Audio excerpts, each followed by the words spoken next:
Welcome to the Deep Dive. Today we're diving into John chapter 4, a really rich passage. Yeah, and connecting it across the Bible.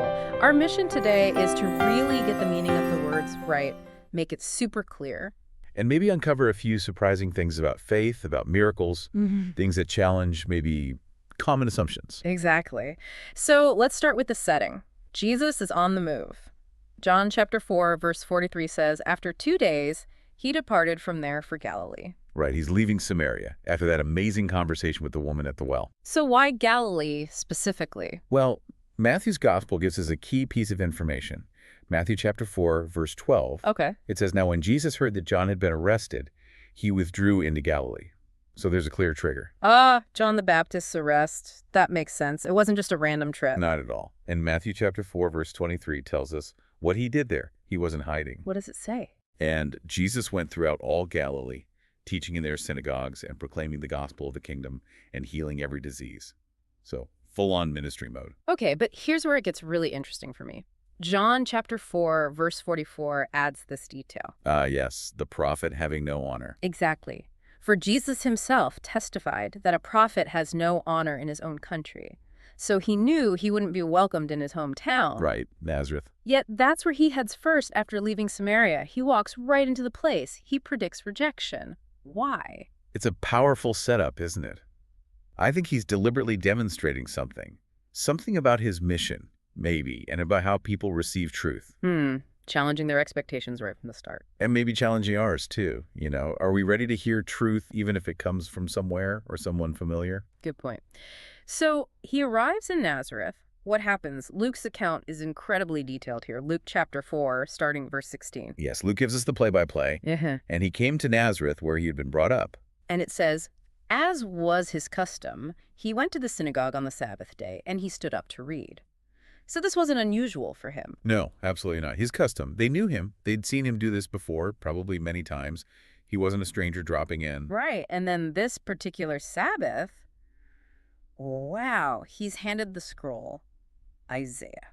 And he finds that very specific place, Luke chapter 4, verses 18 and 19. Can you read that bit? It's so significant. Sure.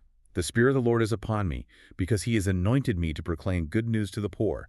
He has sent me to proclaim liberty to the captives and recovering of sight to the blind, to set at liberty those who are oppressed, to proclaim the year of the Lord's favor." Powerful words, messianic prophecies. Absolutely.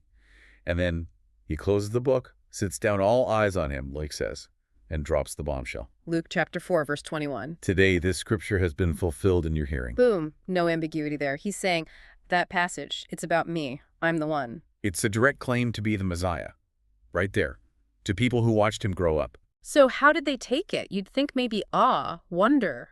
Well, initially, Luke chapter 4, verse 22 says, "All spoke well of him and marveled at the gracious words." So they were impressed by his teaching. But there's always a but. But then came the question, is not this Joseph's son? See, the familiarity trips them up. They like the words, but they can't get past who they think he is. The local boy making grand claims. Jesus saw this coming, didn't he? Oh, definitely. He anticipates they'll want proof, signs like they heard about from Capernaum. He calls them out on it. And then he really pushes their buttons. He brings up Old Testament stories. Yes, this is the turning point. Luke chapter 4, verses 25 through 27. Two examples. Okay, what are they? First, Elijah and the widow of Zarephath. Remember her. From Sidon, a Gentile region. It's a foreigner, not an Israelite. And Jesus points out, lots of widows in Israel during the famine, but Elijah was sent only to her, an outsider. Okay, I see where this is going. What's the second one? Elisha and Naaman the Syrian. Again, lots of lepers in Israel.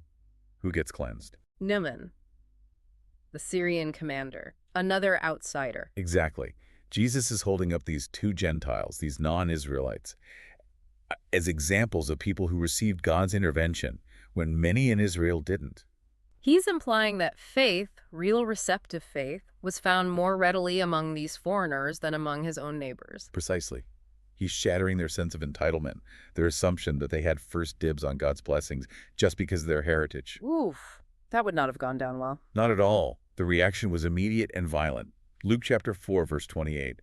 When they heard these things, all in the synagogue were filled with wrath. Wrath. Not just disagreement, but fury. Pure rage.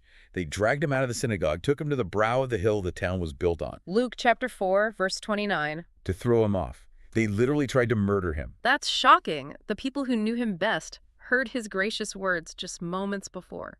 It's a stark point, isn't it? Mm. And maybe different from how we sometimes think about it. Familiarity didn't lead to acceptance. It fueled rejection when the message got uncomfortable. So much for honor in his own country.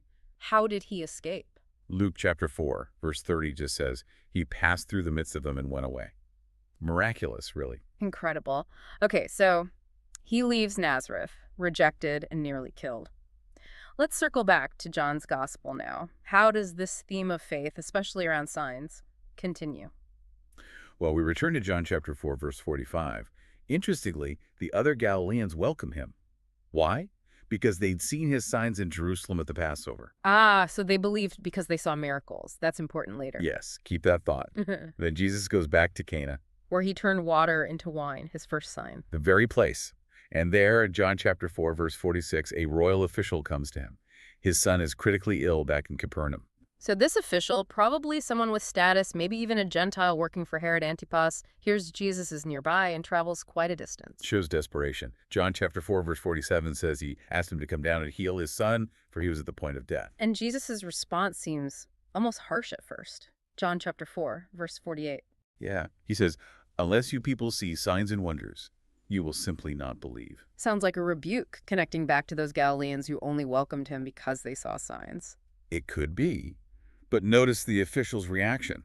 He doesn't argue. He doesn't demand a sign. He just pleads. John chapter 4, verse 49. Sir, come down before my child dies. Pure desperation and maybe a kernel of faith already there. He came all this way. I think so. And Jesus responds to that, not with a spectacle, but with a word. John chapter 4, verse 50. Go, your son will live. Just like that. Go, he'll live. Just like that. And here's the absolute key part, the part that highlights a different kind of faith. What is it? John says, the man believed the word that Jesus spoke to him and went on his way. He believed before he saw anything, before he had any proof, just based on Jesus' word. Exactly. He took Jesus at his word and started the journey home. That's a different level of response compared to needing a sign first. Okay, so what happens then? On his way, his servants meet him. Good news, his son is recovering. Amazing. And the official asks, naturally, when did he start getting better? Yes, John chapter 4, verse 52. He asks the hour when he got better. They tell him, yesterday at the 7th hour, the fever left him. The 7th hour, which in their timing would be about 7 p.m. Right. And then John chapter 4, verse 53. The penny drops for the father. Let me guess. The father knew that was the hour when Jesus had said to him, your son will live. The exact moment Jesus spoke the word. Wow. Direct confirmation. Not the cause of his belief, but the confirmation of it. Precisely. And the result? Yeah. He himself believed, and all his household. His whole family came to faith. Many of whom never even saw Jesus perform the miracle, or maybe even met Jesus at all. They believed based on the Father's testimony and the evidence aligning with Jesus' word. This whole episode, juxtaposed with Nazareth, really highlights what Jesus was teaching about faith and signs. There seem to be two distinct types, or maybe two approaches. Okay, break that down. Two types of signs. Well, first, there are what you might call signs without faith, or maybe signs demanded before faith. This is where people say, show me a miracle, prove who you are, then I'll believe. Like the crowds asking for bread from heaven, or maybe even some of those Galileans who welcomed him only after seeing Jerusalem miracles. Or Pharaoh. Exactly. Or Satan tempting Jesus. Turn these stones to bread if you are the Son of God. It's transactional. Proof first, belief maybe later. Jesus seemed resistant to this demand. Okay, so that's one type. What's the other? The one Jesus seems to encourage. That's signs because of faith. This is where belief comes first. Someone trusts Jesus, trusts his word, and then the sign follows, often as a confirmation or a result of that faith. Like the royal official. He believed the word, go, your son will live. Then he got the confirmation when he learned the timing of the healing. Perfect example. The miracle confirms the faith that was already there. It flows from the relationship, from trusting him, not demanding proof from him. This seems to be the higher level Jesus was looking for. That reframes how we think about miracles, doesn't it? It's not just Jesus flexing his power randomly. Right. It suggests that our faith, our trust in him, actually plays a role. It's relational. Think about how often Jesus said, "Your faith has made you well." Or talked about faith moving mountains. Exactly. He's teaching that faith connects us to God's power. He wants us to trust Him, His character, His word, not just be amazed by flashy signs. So let's pull it all together now. The contrast is stunning. Isn't it?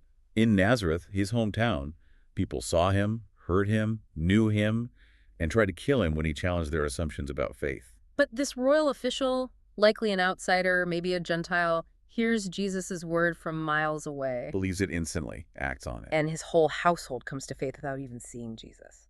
Incredible. And remember those Old Testament examples Jesus used in Nazareth? Elijah and the widow, Elisha and Naaman, the outsiders. Now look at John chapter 4 again. You see echoes, right? How so? Lay them out. Okay, first, the Samaritan woman from earlier in John 4 and the widow of Zarephath from 1 Kings 17. Both women, both outsiders to mainstream Israel.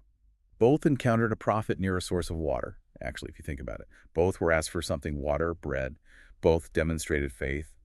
Both received provision and revelation. Wow, okay, that parallel is strong. What's the other? Second, the royal official here in John 4 and Naaman the Syrian from 2 Kings 5. Both high-ranking officials, both outsiders. Both sought healing from a distance, in a sense. Both were given a command by the prophet, "Go wash, go, your son will live." Both believed the word before the result was fully visible. And Naaman washes 7 times. The official's son is healed at the 7th hour. The parallels are striking. Jesus isn't just telling random stories in Luke. He's living out the very principle he was teaching. He's showing his disciples and us that faith, genuine trust, is the key. And that this kind of faith can be found anywhere, even among those considered outsiders, sometimes more readily than among those who think they're insiders. That seems to be the core lesson. God responds to faith, wherever he finds it. Belief precedes the evidence. That's what truly moves God, what accesses his power in our lives. So wrapping this up, what's the big takeaway for us listening today? I think this deep dive shows there are different ways we can approach signs, miracles, God's working. We can demand proof before we trust. Or we can choose to trust God's word, his character first, and see the evidence follow as confirmation. Jesus clearly preferred the second way. Yeah, he's looking for relational faith, not transactional belief. The stories of the official, the Samaritan woman, the widow, Naaman, they all shout this truth. Genuine trust prompts God's response. It really challenges us. So here's something to think about after we finish. In your own life, facing challenges or needing guidance, where do you naturally lean? Do you find yourself waiting for that undeniable sign before you'll really believe or step out? Or are you willing to take God at his word first, trusting that he is faithful, and let the confirmation come later?